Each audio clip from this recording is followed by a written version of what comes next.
하나님 말씀은 사도행전 19장 1절부터 12절까지 말씀입니다. 신약적으로 220페이지입니다.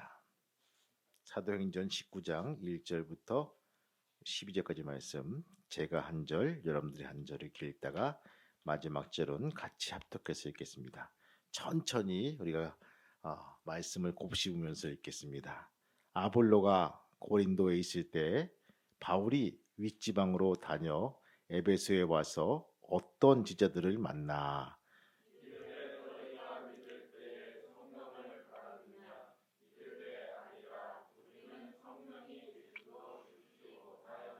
바울이 이르되 그러면 너희가 무슨 세례를 받았느냐? 대답하되 요한의 세례니라.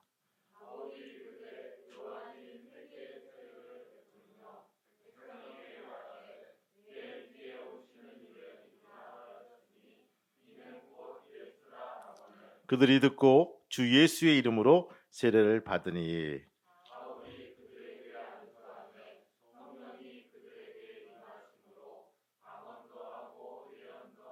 모두 12사람쯤 되니라.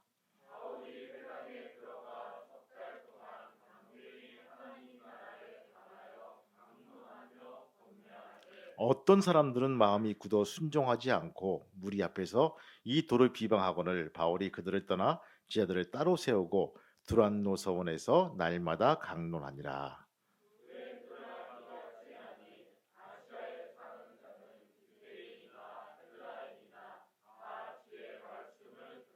하나님이 바울의 손으로 놀라운 능력을 행하게 하시니 심지어 사람들의 바울이 몸에서 손수건이나 앞치마를 가져다가 병든 사람에게 얹음에 그 병이 떠나고 악기도 나가더라. 아멘. 할렐루야. 옆 사람 인사하시겠습니다. 축복합니다. 감사합니다. 하나님과 함께 하시면 분명히 오는 것이 있습니다. 능력이 나옵니다. 오늘 제목이 능력으로 동행하자. 능력으로 함께 하신 하나님이요. 샐러드를 먹을 때 아주 싱싱한 야채를 잘 걷어가지고 씻어가지고 이렇게 건져왔어요. 근데 문제는 거기에 드레싱을 뭐 할 것인가. 따라서 음식이 달라지고 맛이 달라지더라고요. 오늘 여러분들 19장을 읽었지만 이 드레싱을 가지고 우리가 어떻게 요리할 것인가 많이 고민했습니다. 어떤 것이 더 유익하고 재미나고 폭도 있게 이해할 것인가. 여러분들 오늘 본문은요 에베소에서의 바울의 전도와 그 결과의 일단을 우리에게 알려주는 말씀입니다. 여러분 한번 보시겠습니까? 에베소가 여러분들 항구 도시예요. 그렇죠? 예, 쭉 보세요. 제가 에베소 갔을 때 이런 교회입니다. 두란노 소원이고요.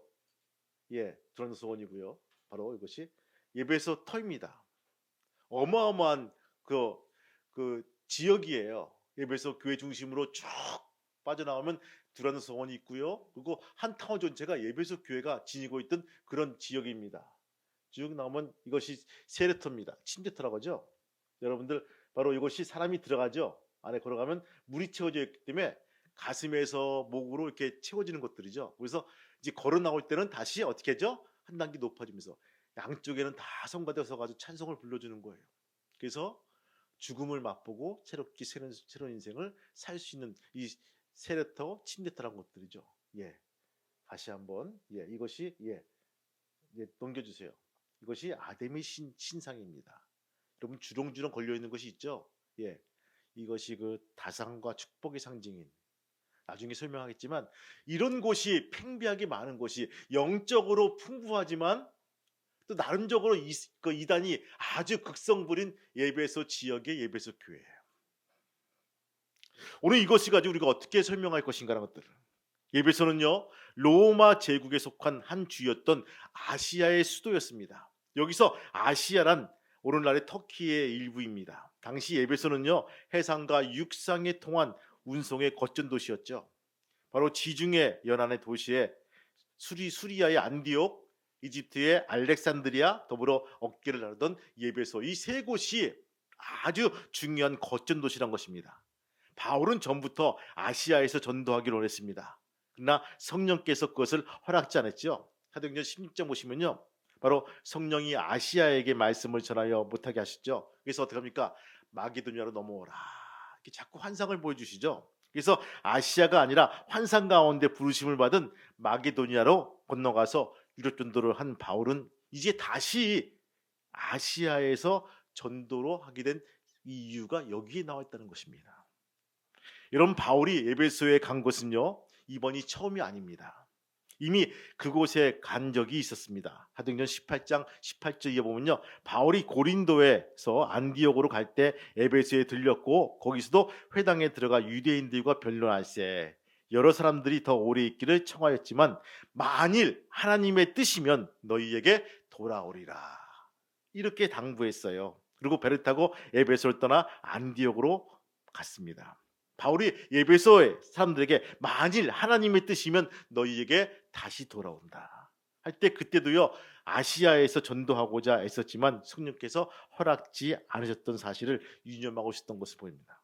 성령께서 허락지 않았던 것은 바로 바울이 임의로, 자기 용기로, 자기의 신념으로 할 수 없다는 것을 바로 알기 때문에 그렇게 한 모습들을 보게 되죠. 그 대신 바울은요, 고린도에서부터 그와 동행했던 바로 두 사람 부부죠, 아굴라와 브리스길라 부부를 거기에 머물겠다는 것입니다. 여러분, 그러면서 이제 1절 말씀이 나와요.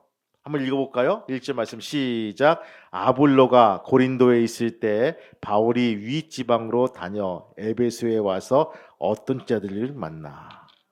이게 무슨 말인지 몰라요. 여러분, 바울이 떠난 후에 에베소에 나타난 사람이 아볼로였습니다. 그는 알렉산드리아에서 태어난 유대인이죠. 알렉산드리아는요, 로마 제국에서 두 번째로 큰 도시였, 성경 해석을 구사할 수 있는 아주 철학의 도시란 부분입니다. 아볼로는 거기에서요 수사학을 전공했습니다. 여러분, 수사학이 산수가 아니란 부분들이죠. 수사학은 뭡니까? 바로 스피치예요. 남을 설득할 수 있는 기술을 익히는 것이 수사학입니다.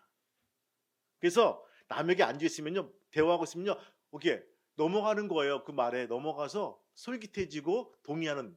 그래서 아주 그 당시에 초대 교부들은요, 수사학의 그 감옥에 능한 사람들이 교부의 교황이 된 모습들을 보게 되죠. 이 오늘 아볼로도요 수사학에 능한 사람인 겁니다. 탁월한 언변을 가지고 있었고요, 뛰어난 성경학자임을 우리가 알 수 있습니다. 오늘 본문에 보면요, 18장 보면요, 이 사람은 언변이 좋고 성경에 능통한 자라고 되어 있습니다. 하지만 그가 어디서 기독교의 가르침을 받았는지 알 수 없지만 그가 일찍이 주의 도를 배워서 열심으로 예수에 관한 것을 자세히 말하며 가르치나 요한의 세례만은 알 뿐이더라. 요한의 세례만 안다는 것입니다. 회개는 알고 있지만 그리스도 안에서 새로운 삶에 대해서는 아직 알지 못하다. 즉 율법주의에 빠져 있는 바로 아볼로란 것입니다. 아볼로는 회당에서 담대히 말하기 시작합니다. 그가 말하는 것을 들은 사람들은요, 바울이 남겨놓은 브리스길라와 아굴라 부부가 있었습니다. 아볼로가 하는 말을 들은 그들은요, 그를 데리고 모시고 와서 하나님의 도를 더 정확하게 풀어 가르쳐주기 시작. 여러분, 재밌죠? 평신도가 교육자, 목사님을 가르치고 있는 거예요. 남겨둔 평신도 사역자 누구죠? 브리스길라와 아굴라 부부가 거기에 초빙해 온 아볼로를 몰래 가서 가르치고 있는 거예요. 바울이 아굴라와 브리스길라를 에베소에 남겨둔 것이나 그들이 있을 때 아볼로가 에베소에 온 것은 모두 훗날 바울이 에베소 전도를 위한 필요한 예비 작업임을 우리가 알 수가 있죠. 그래서 이 브리스길라와 아굴라 부부로부터 하나님의 도를 정확하게 깨달은 이 아볼로는요, 아가야 지방 곧 고린도로 가서 전도하기 시작합니다. 에베소의 믿음의 형제들은요, 그를 격려하고 고린도 교회 성도들에게 편지를 쓰죠. 그리고 그 말합니다. 탁월한 언변에 해박한 지식과 해석의 능력을 지닌 바로 하나님의 도를 가진 바로 이 아볼로가 우리에게 말씀을 주었다라고 고백합니다.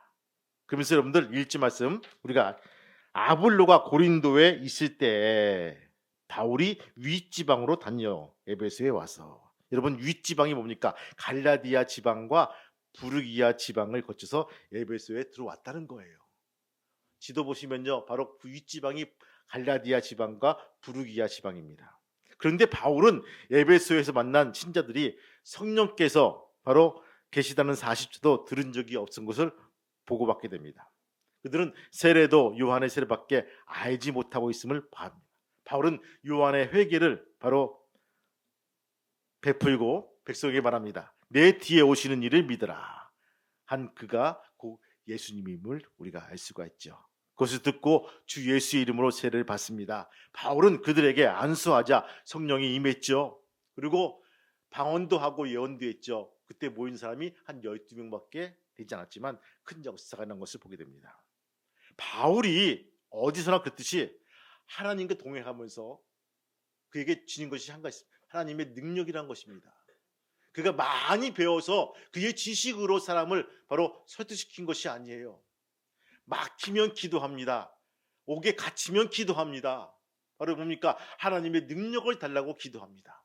여러분, 인생을 살면서 왜 고난이 없고 어려움이 없겠습니까? 제가 어저께 예식 행사가 한 2개 있어가지고 정장을 딱 하고 날씨가 좀 맑은 것 같아서 안에 와이셔츠 반팔이 있고 정장을 하고 여름 양복을 딱 입고 나갔어요. 근데 세상에 날씨가 너무너무 추워진 거예요. 바람이 엄청나게 불어요. 야, 세상에 이렇게 날씨가 변할 수도 있구나. 내가 알고 있는 지식과 내가 경험한 그 날짜와 날씨, 이것들이 아무런 소용이 없더라고요. 여러분들, 우리가 알고 있는 것은요, 한정적이란 부분입니다. 바울은요, 상황에 부딪히면요, 기도합니다. 하나님, 저에게도 능력을 주옵소서라고 기도합니다. 왜? 그 맛을 알기 때문에, 그 맛을 봤기 때문에 바울은요, 수시로 기도한 모습들을 보게 됩니다.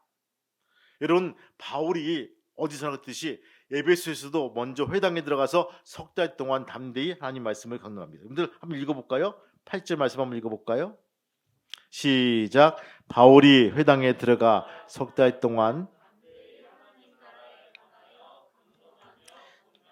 아멘. 석 달 동안 스쿨을 연 거예요. 거기서 같이 공부한 거예요. 너무 행복했어요. 도대체 제자화 시키는 거예요. 문답도 하고요, 그죠? 시험도 보고요. 너무너무 행복한 거예요. 여러분 다 적겠습니까? 그런데 공경하게 복음의 도를 비방하는 자들이 나타납니다. 회당을 떠나 주의 말씀을 받아들고자 제자들을 따로 모아서 이제 바로 서원에서 강의합니다. 근데 한번 읽어볼까요? 9절 말씀 시작. 어떤 사람들은 마음이 굳어 순종하지 않고 무리 앞에서 이 도를 비방하거늘 바울이 그들을 떠나 제자들을 따로 세우고 두란노 서원에서 날마다 강론하고. 아멘. 여러분들 아까 봤죠? 두란노 서원 거기 쭉 세워진 건물. 이게 무슨 말일까요? 두란노 서원에서 강의했다.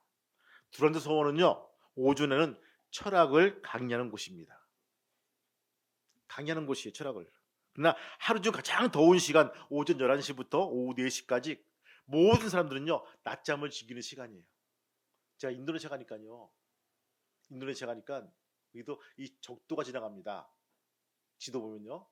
아침 일찍 출근해요. 한 6시쯤 출근해요. 출근을 공무원들이. 그래가지고 이러다가 한 11시부터 한 3시까지 점심시간이에요. 좋지요.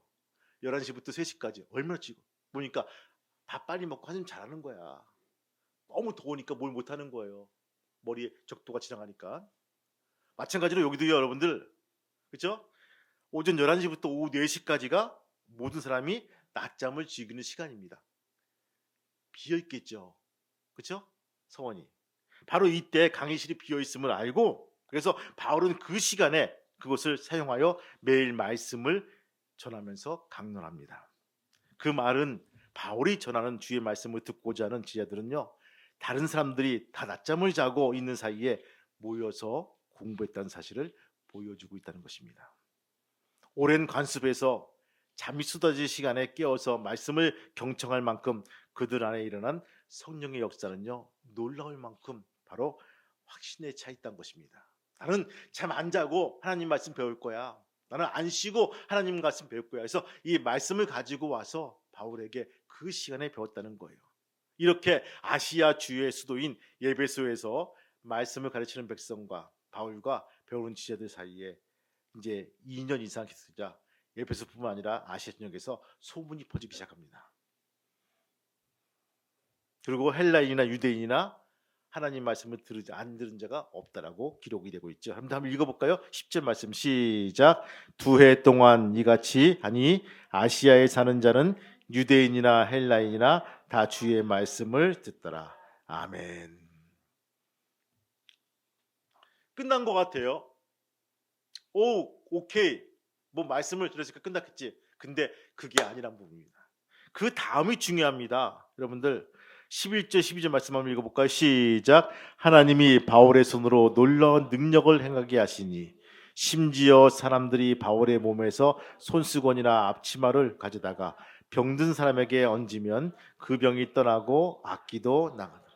아멘.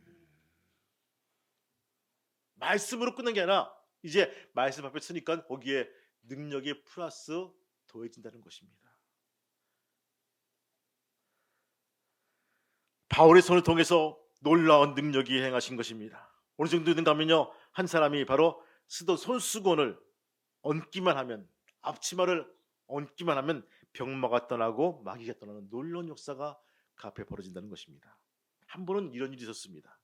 악기 쫓아내는 바울의 소문을 퍼지자 마술하는 유대인들이 자기들도 예수님의 이름으로 악기를 쫓아내 보고자 시험해 보았다는 것입니다. 그것이 바로 13절 말씀이에요. 그 가운데 유대 제사장 스가웨와 7 아들이라는 지칭하는 사람이 있어요.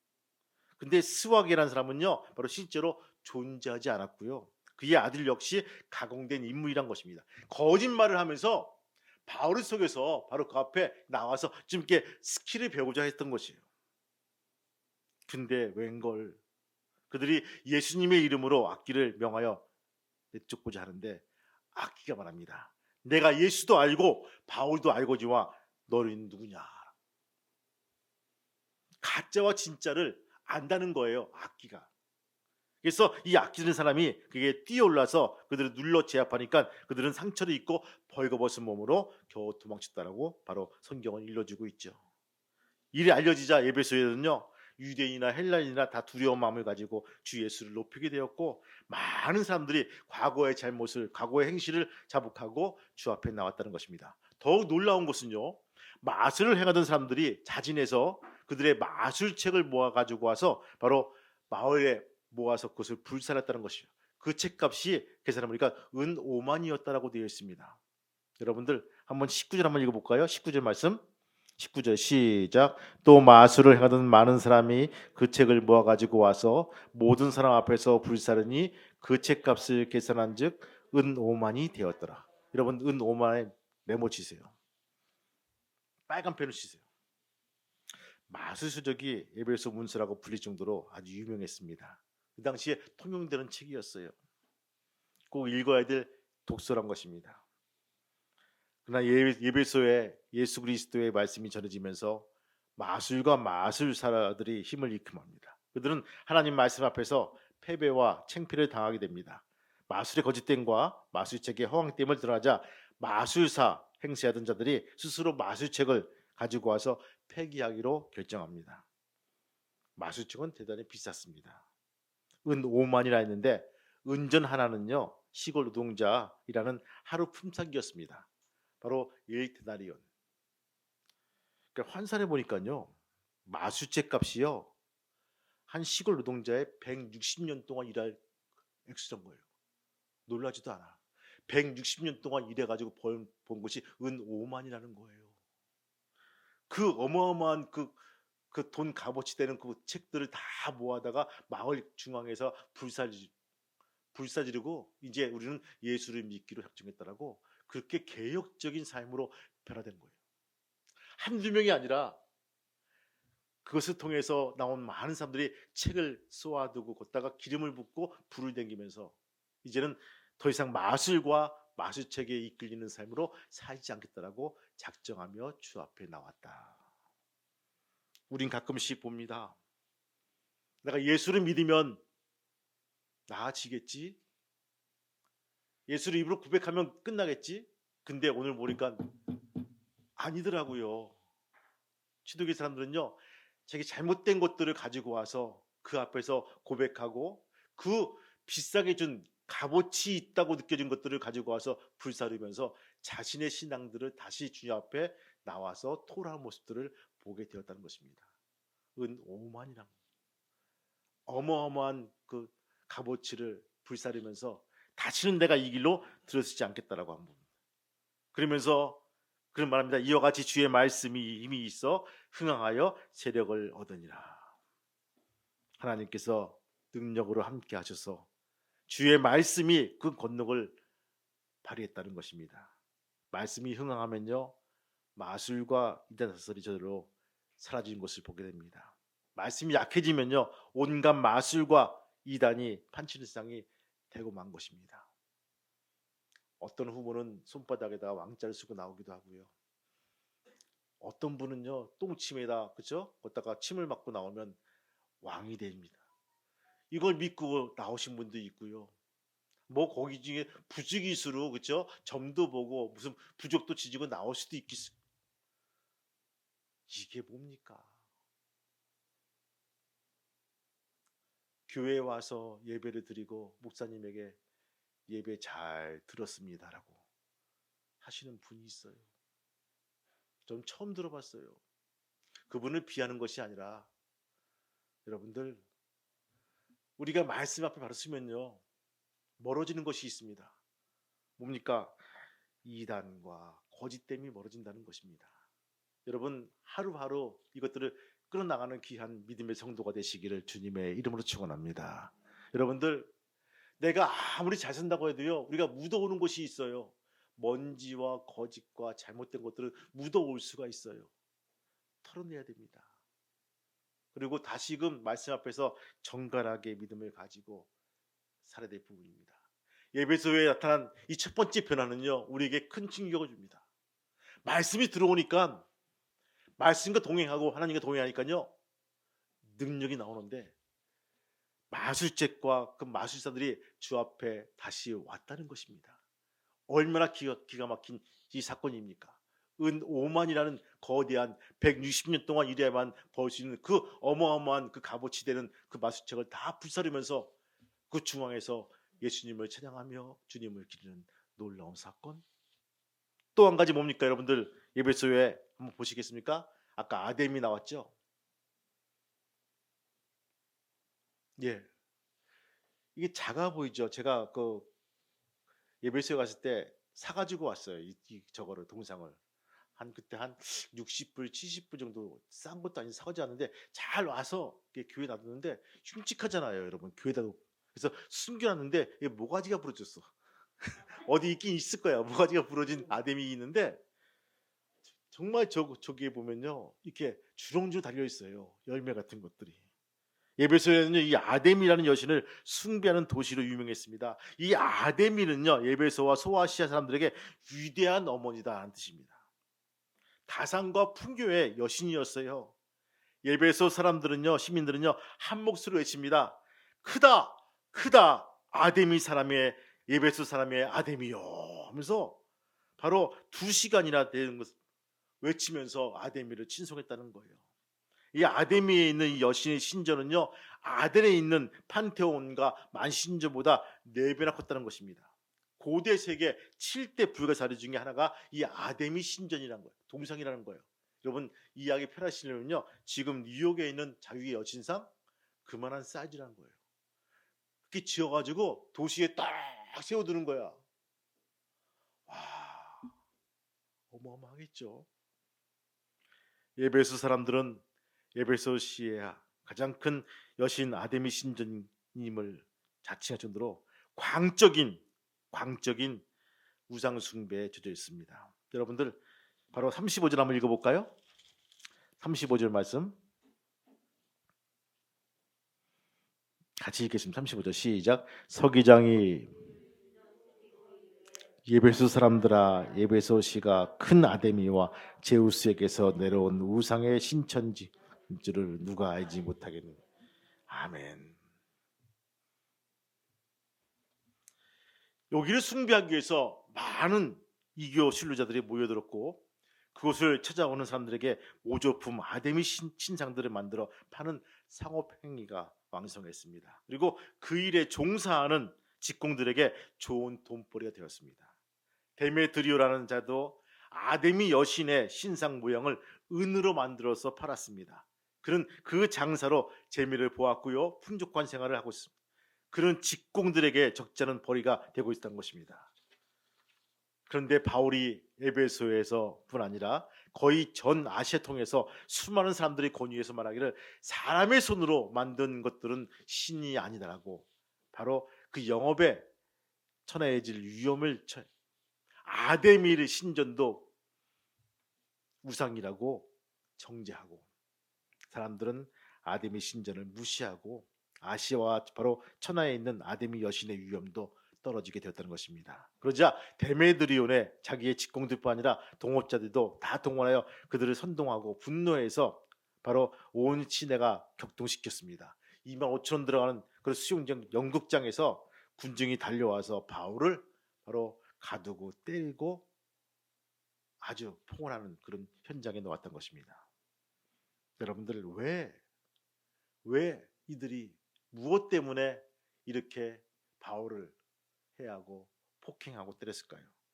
자신의 밥벌이가 안 된, 그렇죠?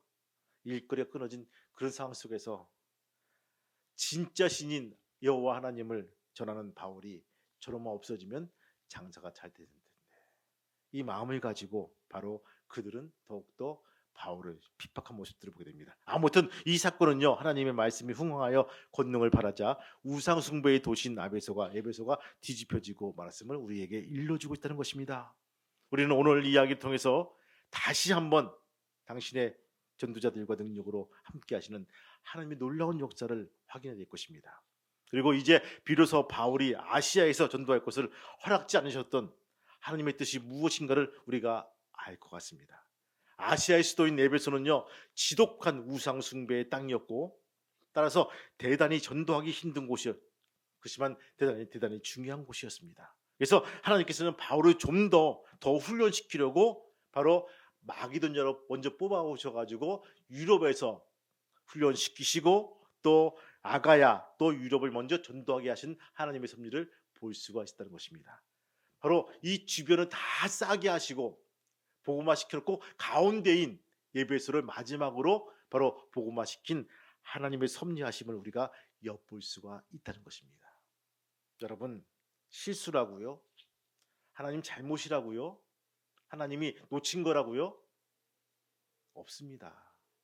하나님은 더욱더 디테일하게 치밀하게 우리를 인도하서 더욱더 아주 공략적으로 잘 감당할 수 있도록 우리에게 훈련시키시고 이끄시고 인도하십니다. 여러분, 주님과 동행하시길 바랍니다.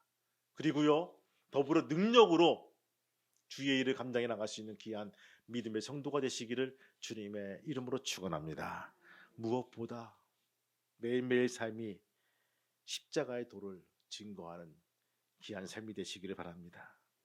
나의 지혜가 아니라 하나님의 지혜로 이 일을 품고 나갈 수 있는 귀한 믿음의 성도가 되시기를 주님의 이름으로 축원합니다. 우리의 믿음이 주님을 기쁘시게 하길 원합니다. 우리 찬양이 주님의 마음을 움직이길 원합니다. 우리 전도가 죽었던 영혼들을 주 앞에 다시 올 수 있는 능력으로 감당하길 소망합니다. 용기 잃지 말고 담대하게, 코로나지만 여러분, 코로나 때문에 아니에요. 코로나 이기에, 코로나 덕분에 우리가 더욱더 힘을 내고 주 앞에 나와서 우리가 주의 말씀대로 전하는 귀한 성도가 되시기를 주님의 이름으로 축복합니다. 찬송 한 장 부르고 같이 기도하겠습니다. 주 품에.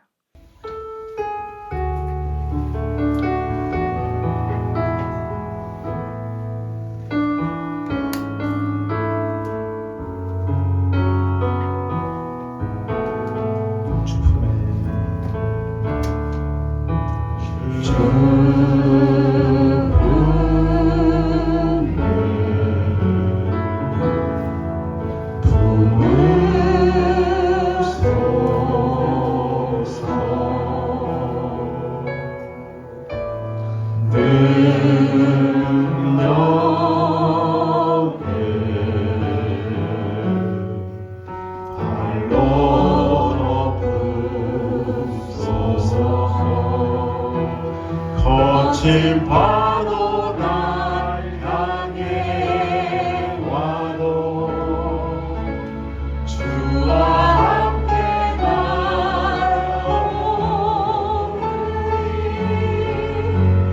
폭풍 가운데 나의 영혼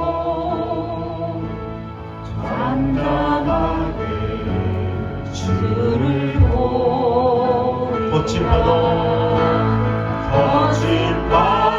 날 향해 와도 주와 함께 나오리 폭풍 가운데 나의 영혼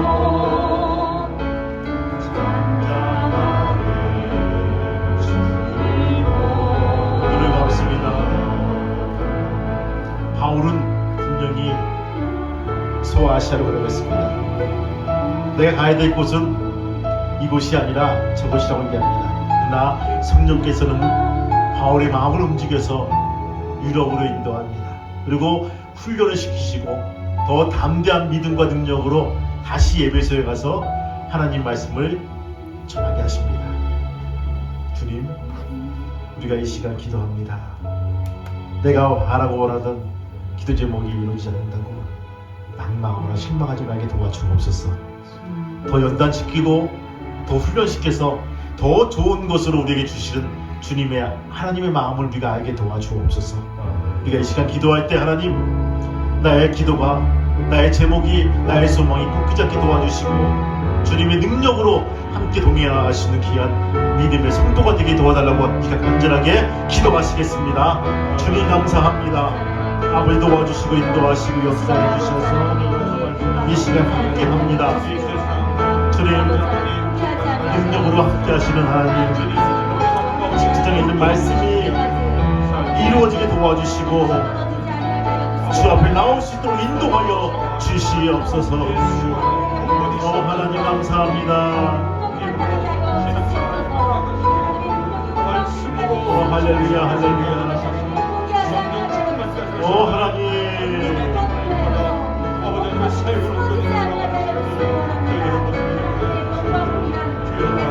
거친 파도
내가 주님과 함께 동행하기 소망합니다.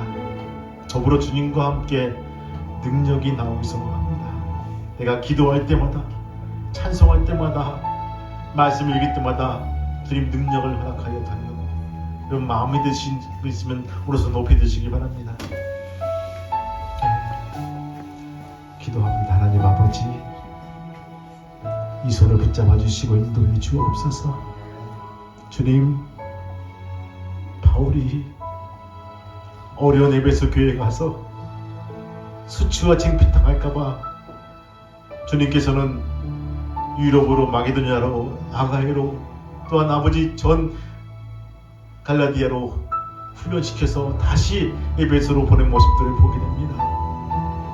아버지 하나님, 동행한다고 해서 우리에게 능력이 있는 것을 아버지 하나님이여 우리가 이제 인식하게 도와주시고 그 능력을 키워나갈 수 있는 귀한 믿음의 성도가 될 수 있도록 인도하여 주옵소서. 매일매일 기도할 때마다, 찬송할 때마다, 하나님의 마음에 들 때마다 아버지 하나님이여 하나님께 묻게 도와주시고 하나님의 말씀에 실행해 나갈 수 있는 귀한 믿음의 성도가 될 수 있도록 인도하시고 이끌어 세워 주옵소서. 능력으로 함께 하시는 하나님을 만나게 도와주시고 승리 나갈 수 있도록 인도하시고 역사하여 주시옵소서. 예수님의 이름으로 감사하며 기도하옵나이다. 아멘. 기도하겠습니다. 하나님, 우리가 주님과 동행하면서 많은 걸 잃고 갈 때가 있습니다. 꼭 주님의 능력을 손에 잡고 나갈 수 있는 귀한 믿음의 성도가 되게 도와주옵소서. 오늘 바울처럼 주님, 주의 말씀으로 손수건과 앞치마만 되어도 병마가 떠나고 악기가 나가는 귀한 성도가 되기 소망합니다. 아버지 하나님, 그 집에 들어가서 신방할 때마다 그 집에 공기에 달라지게 도와주시고 영적인 기운이 깃드는 귀한 성도가 될 수 있도록 인도하시고 역사하여 주시옵소서. 이제는 우리 주 예수 그리스도의 은혜와 하늘 아버지의 크신 사랑과 성령님의 감동과 역사 인도하심이 머리 숙일 성도들과 자녀와 그의 삶과 일터 위에 또한 아르케이 평화교회 위에 이제부터 영원토록 함께 하시기를 간절히 축복하며 기도하옵나이다.